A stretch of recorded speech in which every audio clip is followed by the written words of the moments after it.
Event లో ఒక మాట అన్నారు. సినిమాకి సంబంధించి కలెక్షన్స్ గానీ పోస్టర్స్ ఇస్తారు కదా, 1 డే 2 డే కలెక్షన్స్ అని 500 crores అట్లా. సో అవన్నీ కూడా ఫేక్, జస్ట్ ఫ్యాన్స్ కోసం మాత్రమే అట్లా ఇస్తామని చెప్పారు. సో దాని మీద మీ ఒపీనియన్ ఏంటి? దిల్ రాజు గారు ఏం చేసిన డబ్బుల కోసం తప్ప తెలంగాణ ప్రాంతం ఉన్నటువంటి ప్రజల పైన గానీ ఫ్యాన్స్ పైన గానీ ఎలాంటి ఉద్దేశం ఉండదు. దేనికైనా ముందుగా పైసలు కావాలి, పైసలు వస్తే ఏ పని చేద్దామని చెప్పి ఆయన ధ్యేయం అదే ఉంటది. ముఖ్యంగా మనం చూసుకుంటే బల్గం సినిమా అప్పుడు ఏం చేసిండంటే, మరి ఇట్లా మాట్లాడుతున్నాడు. బల్గం సినిమా అప్పుడు ఓటీటీకి సినిమా అమ్మేసిండు. అమ్మేసిన తర్వాత అందరూ గ్రామాలలో సర్పంచులు, ఎంపీటీసీలు అందరు లోకల్ లీడర్లు అందరూ స్క్రీన్ పెట్టి గ్రామ ప్రజలందరూ చూపెట్టాలి. ఒక ఫ్యామిలీ ఎంటర్టైన్మెంట్ సినిమా ఇట్లా ఉండాలి, మనం భవిష్యత్తులో కూడా ఇట్లా ఉండదు, అందరం కలిసి కట్టుకు ఉండాలని చెప్పేసి ఆ సినిమా కాన్సెప్ట్ వచ్చింది కాబట్టి దాన్ని అందరికి చూపెట్టారు.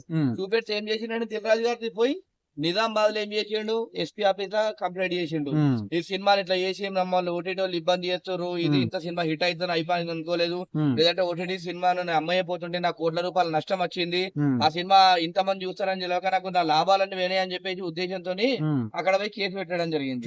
పెట్టిన తర్వాత ఏమైందండి, అన్ని ఉత్తమ మాటలు తప్ప దిల్ రాజు ఏముండదు. ఏదైనా కూడా పైసల కోసం చేస్తాడు, అది చేస్తాడు అన్న. ఇప్పుడు ఇట్లా ఫేక్ కలెక్షన్స్ అనేవి జనాలకు చూపించడం వల్ల వాళ్ళ జనాలు మోసపోతున్నారు అనుకోవచ్చు కదా, ఫ్యాన్స్ అందరూ 100% మోసపోతారు. దిల్ రాజు గారు నీకు అంత పెద్దగా తెలంగాణ ప్రజల మీద ప్రేమ, అనురాగాలు, ఆప్యాయత ఉంటే గిట్ట నీ సినిమాకు నువ్వు సాధారణమైన రేటు పెట్టు.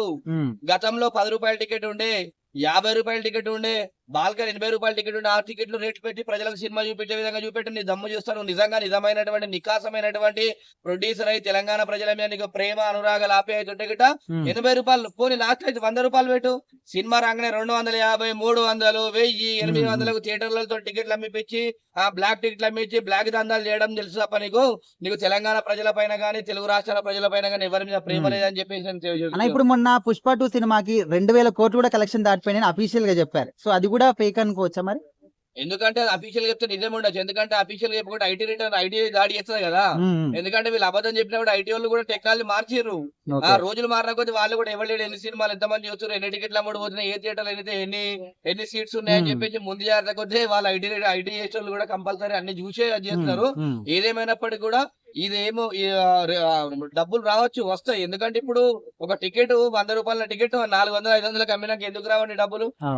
పెద్ద హీరోలు కంపల్సరీ, అభిమానులు అయితే కంపల్సరీ సినిమా అది ఫ్లాప్ గానీ హిట్ గానీ ఏది గానీ అభిమాన హీరో కోసం కంపల్సరీ సినిమాలు చూస్తారు కాబట్టి కంపల్సరీ అది వచ్చే ఉంటాయి.